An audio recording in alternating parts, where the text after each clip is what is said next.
The cold metal suddenly tightened around her wrists. Click. The dry click of handcuffs locking echoed through the noisy O'Hare Airport waiting room. She, a black woman in elegant business attire, was now being escorted like a dangerous criminal, right under the eyes of hundreds of curious, fearful, and judgmental eyes. Just as the emotionless voice over the loudspeaker was calling out the name of her flight, the flight that carried the fate of a top-secret national security operation, the flight where her presence was the key to life and death. Final announcement for Flight LH714 to Frankfurt. Each word was like an invisible hammer strike, signaling the collapse of so much effort, so much sacrifice, and possibly the lives of those waiting for her signal across the ocean. But she couldn't speak. She couldn't scream out who she really was, a high-ranking spy on a mission. She couldn't reveal the deadly weight of information that lay dormant in that bag. To two angry young white police officers who felt challenged and blinded by racial prejudice, she was simply inappropriate, suspicious, a rebel who needed to be punished. The slurs, the looks, the brutal abuse of power, all because of the color of her skin. They gleefully dragged her away, leaving behind their last hope, leaving behind their mission that was going up in smoke. Little did they know that the biggest mistake of their lives was not handcuffing an innocent woman. Their fatal mistake was underestimating her, and the irreparable mistake was letting her make a phone call, a call that lasted less than a minute. What happens next? Listen to this story to discover the shocking twist and surprise ending that awaits. O'Hare International Airport on a Tuesday evening in November had a typical hustle and bustle, but underneath there was a layer of end-of-day fatigue. The cold fluorescent lights from the high ceilings fell on the polished granite floors, reflecting countless pairs of feet moving, suitcases of all colors and sizes gliding on small wheels. The air was thick with a complex mixture of smells: slightly burnt coffee from a nearby Starbucks, buttered pretzels, the strong perfume of someone who had just passed by, and the faint dampness of coats still chilled from outside. Flight announcements blared monotonously over the loudspeakers, a pre-programmed voice reading the names of distant cities, London, Tokyo, Frankfurt, mixed with the clatter of suitcase wheels, laughter in many languages, the shrieks of children, and the quiet sighs of people waiting. It is a chaotic yet orderly symphony of global displacement. In the midst of the symphony, at the C-27 gate, where the atmosphere was a little more subdued than the central area, Evelyn Reed sat on a blue plastic chair, her back straight, trying to find a false sense of calm. At 40, time and the pressures of work had begun to carve subtle traces around her deep, intelligent eyes, but they did not obscure the sharpness and underlying determination. Her smooth, coffee-brown skin seemed to absorb the cold light of the airport, creating a gentle contrast with the silk shirt she wore under her perfectly tailored charcoal gray suit. Her thick black hair was tied back in a neat bun at the nape of her neck, a professional, unpretentious style that suited a woman who wanted to blend in rather than stand out. The trousers that matched her jacket and low-heeled black pumps completed the elegant, unobtrusive business look, which was exactly what she wanted. Her relative invisibility was an advantage in her line of work and a defense mechanism in her day-to-day life. Her compact Samsonite suitcase and black leather toomey sat neatly beside her feet, both looking ordinary, with no hint that they held secrets that could shake the government. But her calm exterior was a thin veneer that hid a nervousness that was as tense as a bowstring. Evelyn glanced at the elegant Swiss watch on her wrist, a gift from her late father, for the 11th, maybe 12th time in the past 30 minutes. 8:35 p.m. Flight LH714 to Frankfurt was scheduled to depart at 9:15. The gates would open in about 40 minutes. 40 minutes. Long enough for anxiety to gnaw at her, short enough for each passing second to feel like lead. This flight was more than just a means of getting her across the Atlantic. It was the launch pad for a complex operation, codenamed Nightfall, A mission that Director Thompson had stressed was critical and extremely time-sensitive. Its success could prevent a massive illegal arms trade, stabilize a region on the brink of conflict, and most importantly, save the lives of hundreds, even thousands of innocent people, along with her colleagues. The ghosts who operate silently on the other side of the world, waiting for the information she brings. Alpha Sierra, her code name for the operation, was more than a name. It was a huge responsibility. Evelyn closed her eyes, trying to steady her breathing. She could feel the weight of the military-grade encrypted SSD, safely tucked away in a specially designed compartment inside the lining of her Toomey bag. It contained detailed transaction schedules, names of parties involved, and irrefutable evidence, the result of months of intelligence gathering, data analysis, and risky covert operations. She was the key. If she didn't arrive on time, if she didn't deliver this information to her contact in Frankfurt, the entire operation would collapse like a sandcastle before the tide. One misstep, and it wouldn't just be a mile off, it would be a huge opening to disaster. The pressure built up, and a dull headache began to form behind her temples. She remembered the final weeks of preparation, the sleepless nights in her dimly lit office at Langley, her eyes glued to her computer screen, analyzing every piece of intelligence, piecing it together into a complete picture. She remembered her final briefing with Director Thompson, his deep, steely voice echoing in her mind. "There can be no mistakes, Reed. The security of the nation depends on you. The lives of Alpha depend on you." He didn't need to say more. Evelyn knew the weight of each word. She opened her eyes, glanced around discreetly, a habit ingrained in her after nearly 15 years in intelligence. But it wasn't just a professional habit. It was also the natural wariness of a black woman in a public space in America. Even though she had risen to the top of her profession, even though she had proven herself to be exceptionally capable, she couldn't completely escape the feeling of being scrutinized, of being judged through the prism of her skin color. It was like an undercurrent, not always sharp, but always there, creating an uncomfortable background tension. She had seen the quick glances that quickly turned away, the curious looks that lingered a little longer, the implicit judgments in the way people kept their distance or avoided eye contact. She had learned to build an invisible wall, to ignore them, to focus on the target. But today, with the pressure of nightfall weighing down on her, that wall seemed thinner and her senses sharpened.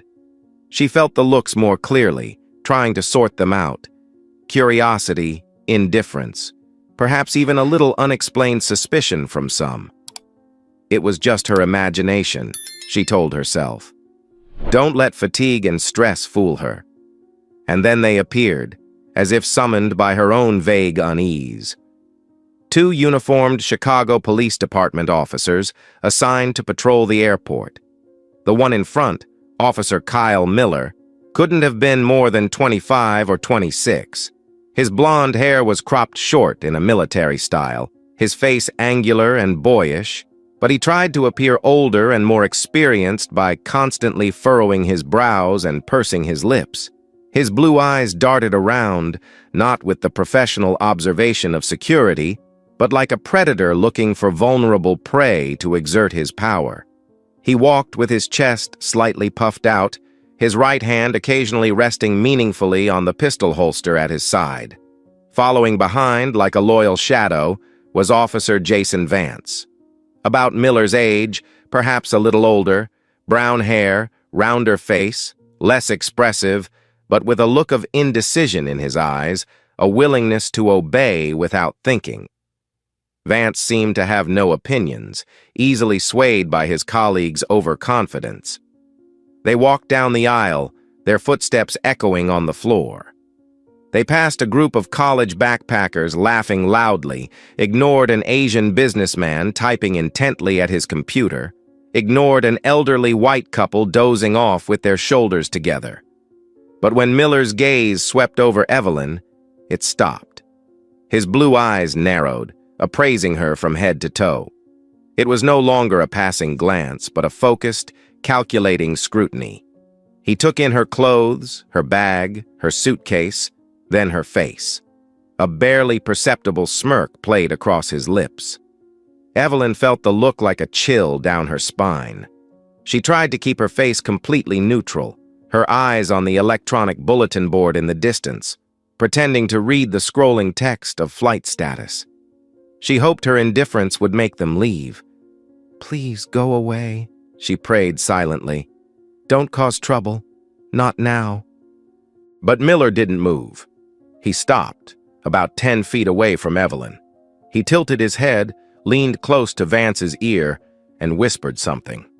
Evelyn couldn't hear, but she saw Vance glance at her and nod mechanically. Both officers changed direction at the same time, striding decisively toward her. The click of their boots on the floor was like a hammer to Evelyn's chest. Her heart pounded harder, and a sense of foreboding washed over her.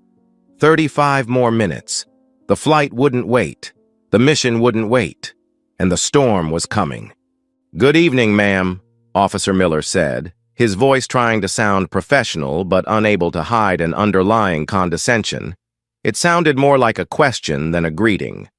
"We are conducting a random security check. Please show me your identification and boarding pass." The word random was deliberately emphasized, but his gaze fixed on Evelyn said otherwise.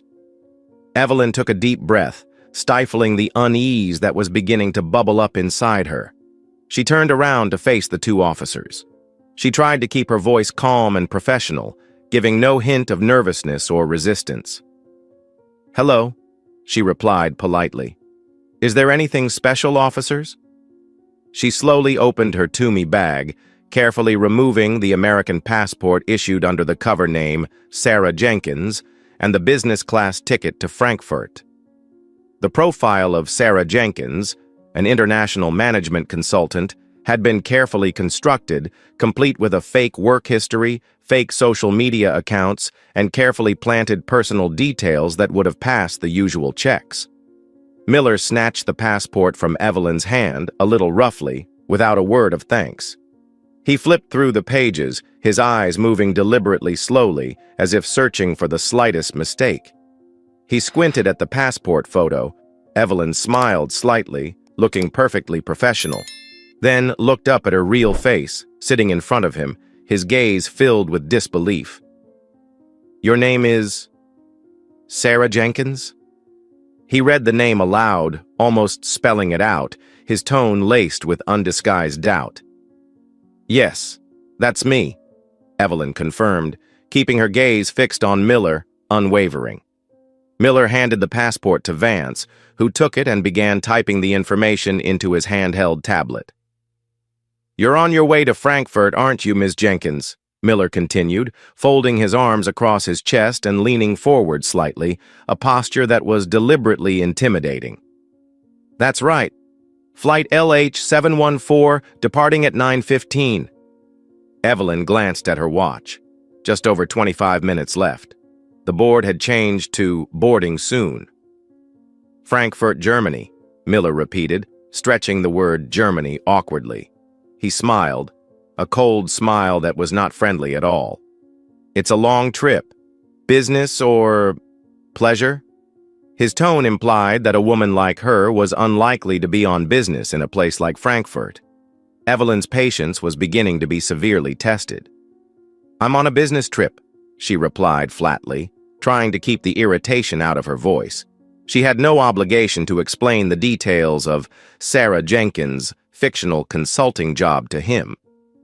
"Business?" Miller feigned surprise.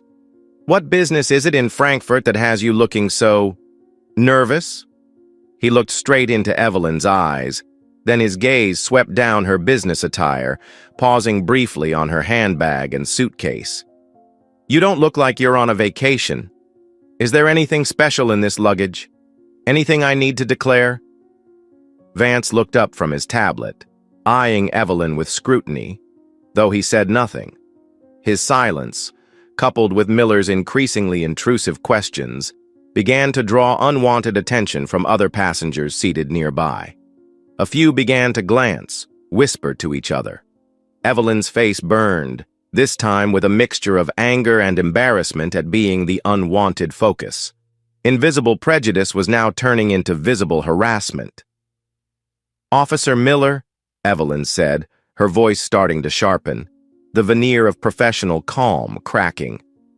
"I understand you have a job to do, but I don't understand why I'm being singled out in particular. You've passed so many other passengers without stopping. May I know the specific reason for this random search? I'm about to board a plane." She emphasized the word random, not hiding her disbelief. Evelyn's direct question, instead of receiving a straightforward answer, struck a chord in Miller's ego. He seemed to take it as a challenge to his authority. His expression hardened, his initial condescension turning into outright hostility. "The reason is because we find you suspicious, understand?" Miller said bluntly, his voice rising a little higher. "Your attitude, the way you look around, the way you dress, it's inappropriate. You don't look like a proper businesswoman who would fly business class to Frankfurt." Miller's words were like needles stabbing at Evelyn's pride. "Inappropriate? Not like—" She raised an eyebrow, her sarcasm no longer hidden. "So what do you think a businesswoman flying business class to Frankfurt should look like, officer? Are there any rules about skin color, hairstyle, or handbag brand that I'm not aware of?" "Don't you dare use that sarcastic tone on me," Miller shouted, furious. He took a step forward, invading Evelyn's personal space. "You are in a secure area of an international airport. You must show respect to the people who protect this place." "I am showing respect for the law and the process," Evelyn shot back, standing up as well, facing Miller directly.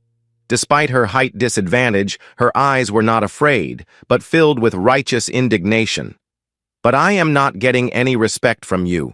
You are stopping me, questioning me, and making derogatory comments based on nothing more than preconceived notions of my race and appearance. That is not law enforcement, that is harassment." "Harassment? Prejudice?"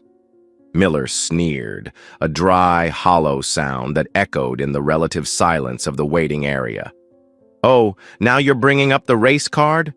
We're just doing our damn jobs. We have to check out suspicious people. And you, ma'am, are suspicious. People like you." He let the sentence hang, the words, "people like you," delivered with unmistakable contempt. It was an invisible slap, negating all of Evelyn's accomplishments, all of her efforts, confining her to a stereotype simply because of the color of her skin. Evelyn felt a lump rise in her throat. She felt the blood rush to her face. The limit of her endurance had been reached. "Enough!" Her voice was hard, firm, and clear. "I will not answer any more questions. I demand to speak to your superiors.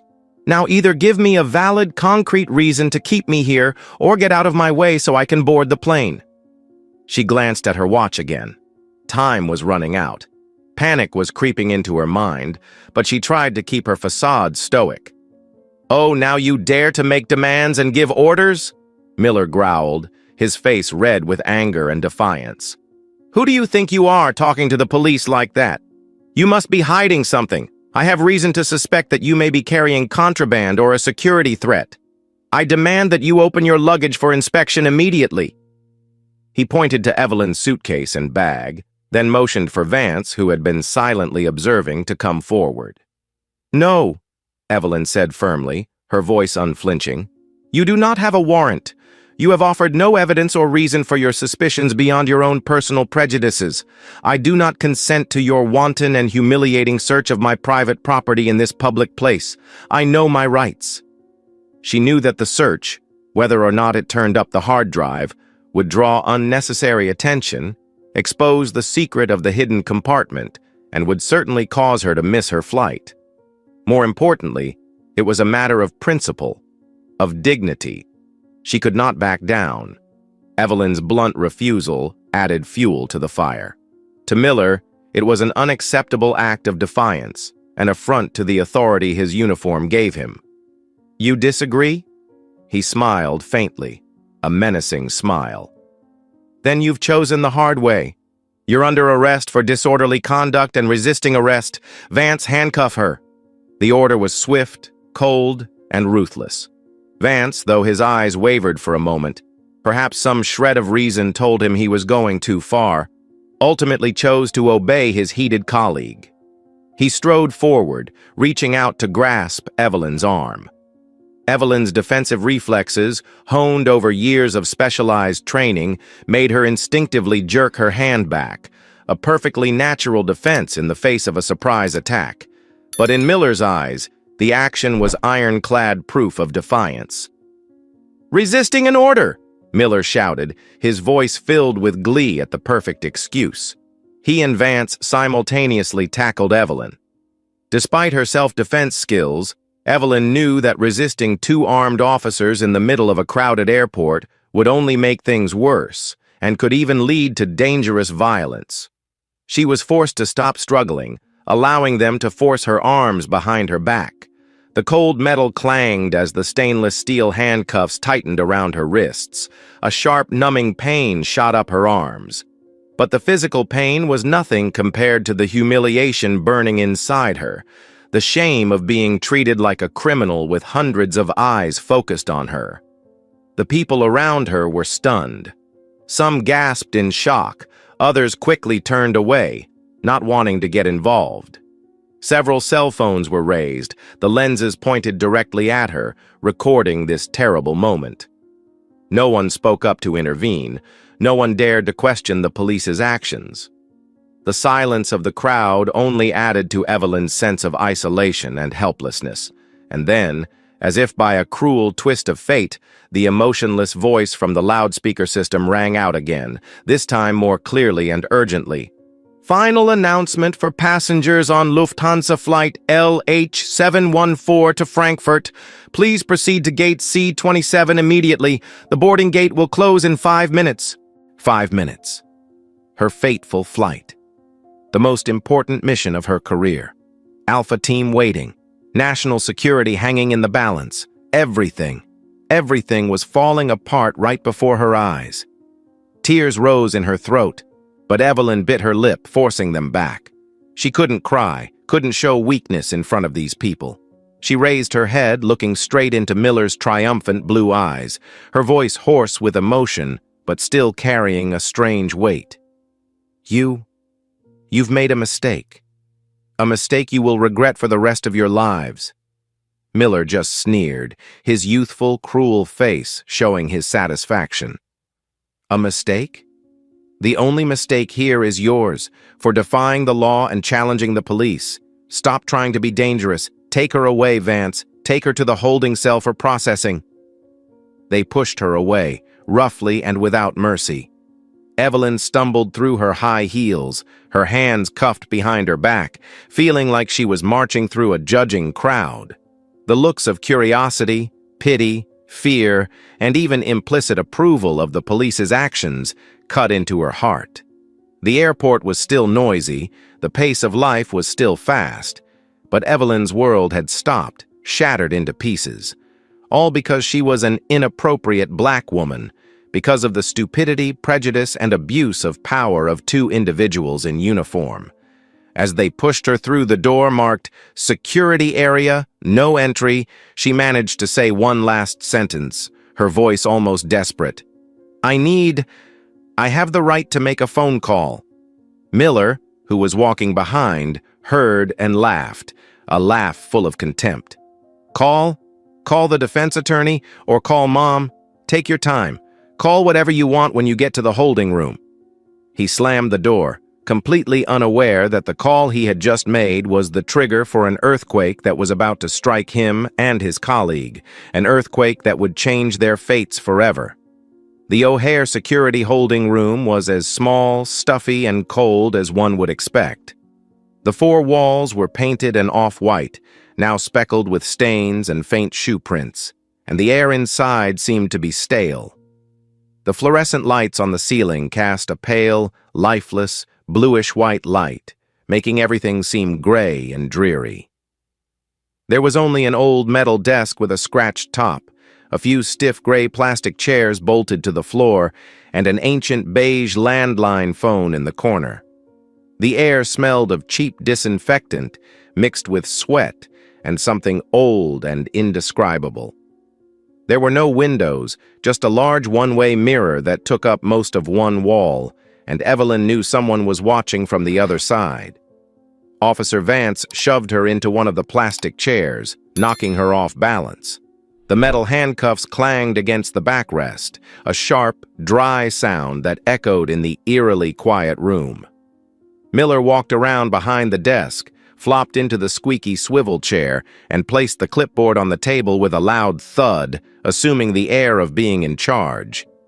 He propped his feet up on the table, folded his arms, and looked at Evelyn with a smug, triumphant gaze. Vance leaned against the wall near the door, his face still unreadable.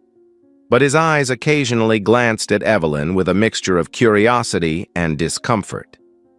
He must have sensed something was wrong, but his dependence on Miller kept him quiet.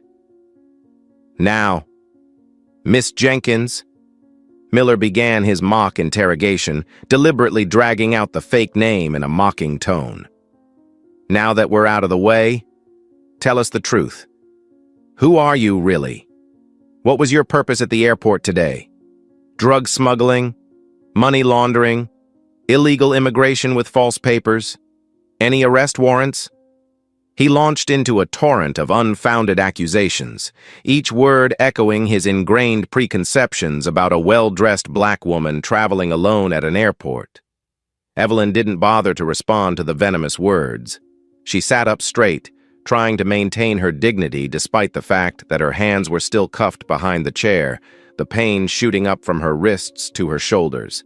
Her eyes were fixed on the opposite wall through the one-way mirror, her mind frantically calculating the damage. Mission Nightfall had officially failed. She had missed her flight. Valuable intelligence was likely useless. Alpha Team was now in dire straits, cut off without updated instructions. Their lives and possibly the stability of the region were at stake. A wave of anger and helplessness surged through her chest, hot and painful. But years of experience in the face of danger had taught her to control her emotions, to channel her anger into focused energy to find a solution. She knew she had to act quickly, to report the emergency as per protocol. "I repeat my request," Evelyn said, her voice clear, cutting through Miller's monologue. Her tone was even, no longer the sharp edge she had held at the gate, but the cold determination of someone who knew what she needed to do. "I have the right to make a phone call. It is my constitutional right while in custody, however temporary. Please give me the phone." Miller shrugged, looking nonchalant. "Fine, if you want to waste your only call. Go ahead. Call the best lawyer you can afford. See if he can magically get you out of the mess you got yourself into." He nodded toward the old landline on the corner of the table. "But I'll be putting you on speakerphone. We need to hear you. Security." He sneered. Vance moved closer to Evelyn, took out the handcuff key, unlocked one handcuff so she could move her right arm, but her left arm was still shackled to the cold metal of the chair. A calculated insult. Evelyn slowly rubbed her right wrist, which was red and beginning to numb. She reached for the phone, feeling Miller and Vance's eyes on her back. Her long, slender fingers, trembling slightly with tension but determined, moved across the yellowed keypad, dialing a long 16-digit number that did not exist in a regular phone book. It was the direct access number to the Emergency Command Center hotline at Langley, a highly encrypted line, available only to senior agents in dire situations, when all other means of communication had failed or were being monitored. Miller and Vance looked at each other, smirking contemptuously. "What's that long number?" Miller scoffed. "Is it a foreign exchange or some gang code?" Vance just chuckled in response. Evelyn ignored their taunts. She pressed the receiver to her ear, hearing the brief beep and then the silence that was characteristic of a secure line. There was no answering voice, just the waiting silence. That was the sign that the connection had been successful.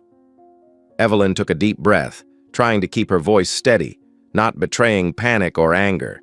She brought the receiver to her mouth, speaking low and clear, using memorized code phrases, each word pronounced precisely and urgently. Alpha Sierra reporting. Condition red. Repeat, condition red. Location, O'Hare International Airport, Chicago, Security Room 3, Area C. Compromised by local law enforcement. Departure target LH-714 missed. Mission nightfall severely compromised. Request immediate activation of emergency priority procedure Thunderclap. She paused, offering no further explanation, no name, no context. For this line, code name, status, location, and protocol code were enough. The system would automatically verify the identity by voice and locate the call. There was silence on the other end of the line for about 3 seconds, the time it took for the system to register and process the information, and then the line was abruptly cut off. The call was over. That cold brevity held an invisible power and force that Miller and Vance could not have imagined. Evelyn slowly placed the receiver back on the cradle, her eyes closing for a brief moment. She had done her part. Now the wheels of a giant, invisible machine were set in motion. Miller and Vance still hadn't realized the gravity of the situation. Already? That fast? Miller continued his mocking tone. So, Alpha Sierra? Sounds like a B-movie code name. Got anyone on the phone? What the hell is Thunderclap? A rock band? He laughed, and Vance joined in awkwardly. But the smug smile on Miller's lips suddenly froze. Less than 3 minutes after Evelyn had ended the call, a surprisingly short period of time, the landline on Miller's desk suddenly rang repeatedly. Its high-pitched, urgent sound echoed through the cramped room, shattering the previously mocking atmosphere and replacing it with a sudden, incomprehensible tension. Miller frowned, annoyed at being disturbed. He picked up the receiver irritably. Miller, Security Room 3 speaking. What happened next was like a slow-motion scene played over and over again in Evelyn's mind. Miller's cocky, confident expression vanished in an instant. His blue eyes widened, surprise quickly turning to bewilderment, then utter amazement, and finally pure fear, written all over his face. His face was visibly pale, his lips moving but no sound came out. He could only listen, occasionally stuttering incoherent words into the receiver. Yes, sir. I understand. No, sir. I don't know. Yes, immediately. Understood, sir. As Miller shakily put the receiver down, his hand shook so much he almost dropped the phone. He sat there for a moment, his eyes blank, then slowly turned to look at Evelyn. There was no longer condescension or contempt in his eyes, but horror, utter confusion, and an unspoken question. Who are you? You! Miller stuttered, trying to say something, but his throat felt like it was closing up. Before he could say another word, the door to the holding cell swung open with a bang. A man in his 50s, dressed in a tailored black suit and navy blue silk tie, with a chiseled stern face and piercing eyes, strode into the room. He was followed by 2 other men, younger, also dressed in dark civilian clothes, with lean, decisive movements and an air of dangerous, deadly professionalism. They moved with a quiet, terrifying efficiency. Evelyn recognized them immediately, not the FBI, not the Secret Service, but members of the CIA's Internal Security Response Team, the unit that handled emergencies involving agency personnel and assets. Officer Kyle Miller? Officer Jason Vance? The man in the black suit spoke, his voice deep and authoritative, excluding any resistance. His icy gaze swept over the 2 stunned police officers. I am Senior Special Agent David Harris, Central Intelligence Agency. You are hereby suspended from duty, effective immediately. Surrender your weapons, badges, and identification cards, now. Miller and Vance stood frozen, their faces drained of color. The shock was too great for them to react. But sir? CIA? Vance asked, his voice shaking as if he were about to cry. Is there some mistake here? We're just doing our job. Your job is to protect citizens and airport security, not abuse your power, harass, and detain people based on personal prejudice. Harris's voice was harsh and full of contempt. He turned to one of the two Secret Service agents accompanying him, nodding toward Evelyn. Agent Thompson, please uncuff Agent Reed. The agent named Thompson quickly approached Evelyn, pulled out a special key, and opened both handcuffs with a gentleness that was a complete contrast to the roughness Miller and Vance had shown earlier. Are you okay, Agent Reed? Thompson asked softly, his voice filled with respect. Evelyn nodded, struggling to stand on shaky legs. She rubbed her wrists, which were red and deeply marked with handcuffs, the numbness still there. She looked at Harris, who was looking at her with a guilty and worried gaze. Harris turned back to face Miller and Vance, who now looked incredibly small and pitiful. You will be turned over to the FBI for a federal criminal investigation. You have the right to remain silent and the right to an attorney. Anything you say from this point on can and will be used against you in a court of law. But what did we do wrong? Miller still tried to scream in desperation, fear making him lose all sense. She was clearly suspicious. She resisted. We were just following procedure. Shut up, Miller. A familiar, angry, panicked voice rang out from the doorway. Lieutenant Johnson, Miller and Vance's direct superior at the airport security desk, burst into the room, his face ashen, sweat pouring from his forehead and temples. He had just received a phone call he would never forget. A call from the Chicago Police Commissioner's office, who in turn took orders from somewhere even higher, probably the Interior Department or even the White House. He looked at Miller and Vance with a burning glare. Do you have any idea what you've done? Who you've touched? You've ruined everything. You've ruined your careers. You've ruined the reputation of the police department. Miller and Vance were now struck with a sense of dread. They had no idea who the woman was. No idea what her mission was, but they knew one thing for sure. They had made an irreversible mistake, a stupid mistake born of their own blind pride and prejudice. They looked at Evelyn, the black woman they had so casually insulted, humiliated, and handcuffed less than an hour earlier, now standing there, surrounded by powerful CIA agents, codenamed Agent Reed. The stark contrast was a crushing blow to their psyches.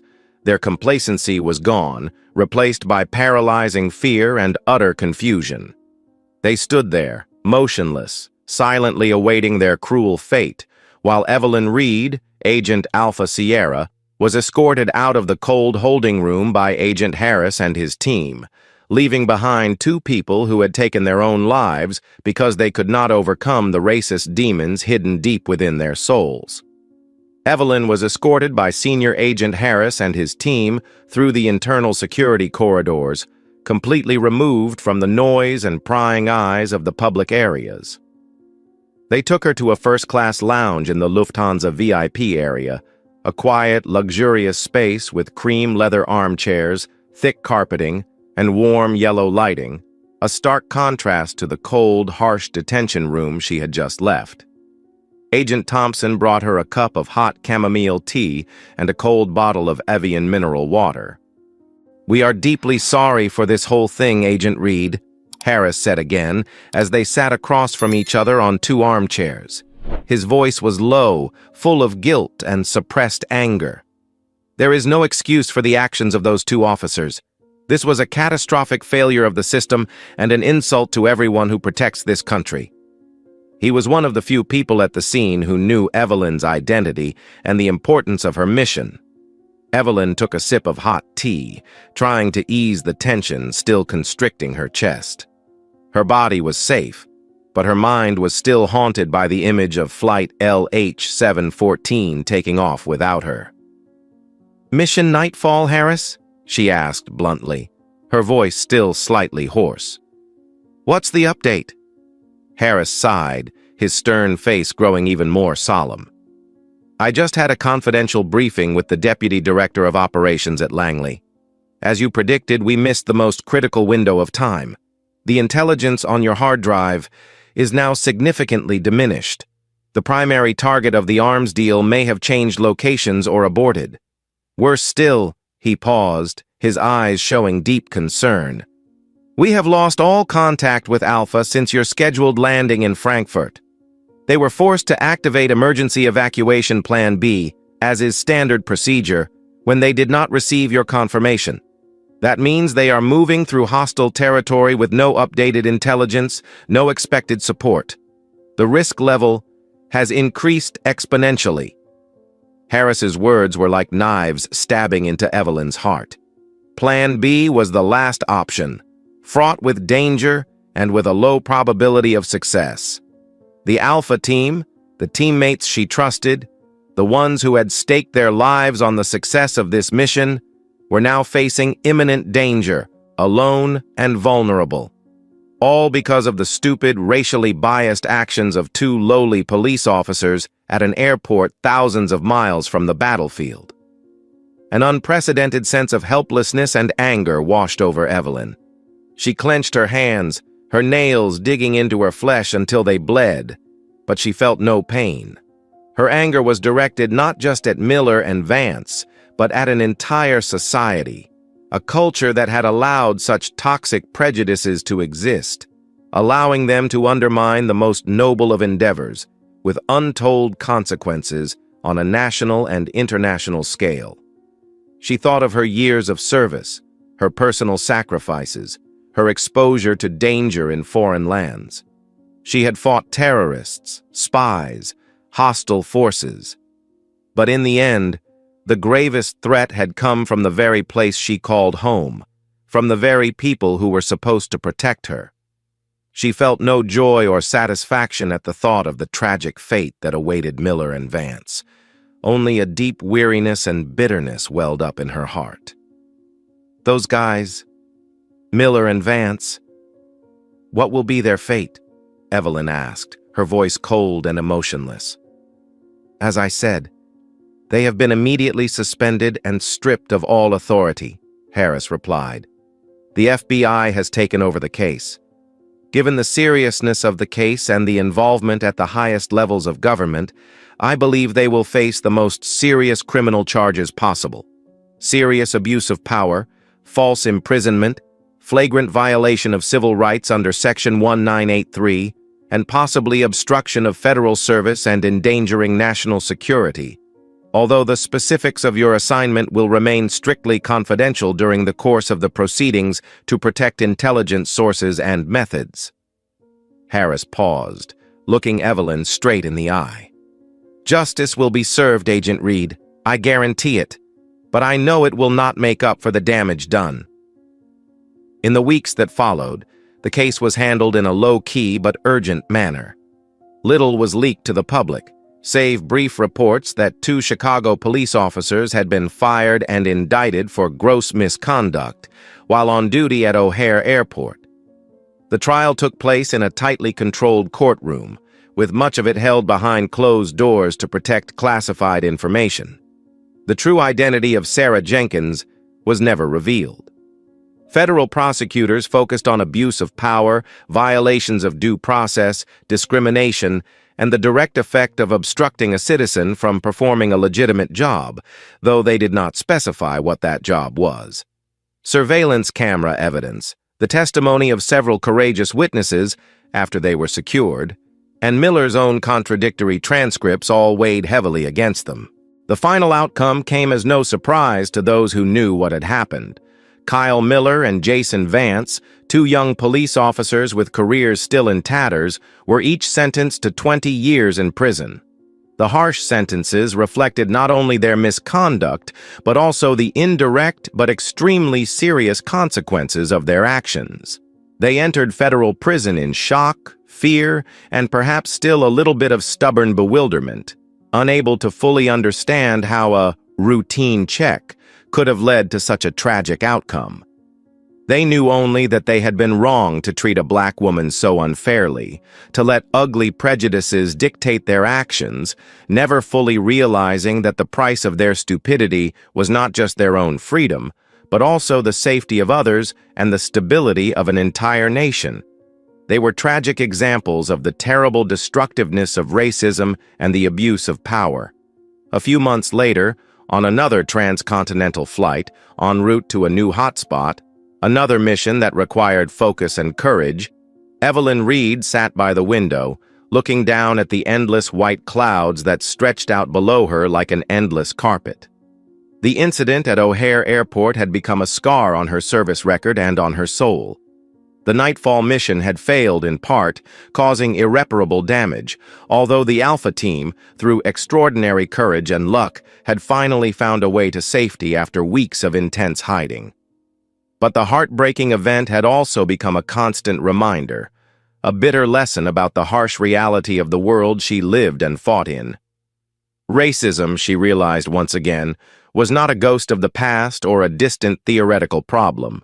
It was a malignant cancer, metastasizing into every cell of society, taking many forms, from innuendos to suspicious glances to outright abuses of power like the one she had experienced. It had the power to wreak terrible havoc, ruin lives, extinguish hope, and even derail efforts to protect civilization and global security. The price of prejudice, ignorance, and the abuse of power is always too high. It not only punishes the perpetrators, but also leaves their victims with wounds that never fully heal, creating spirals of suspicion and hatred that erode faith in justice and in human nature itself. Her story, Millers and Vance's, though not widely known, is a powerful and poignant testimony to that truth.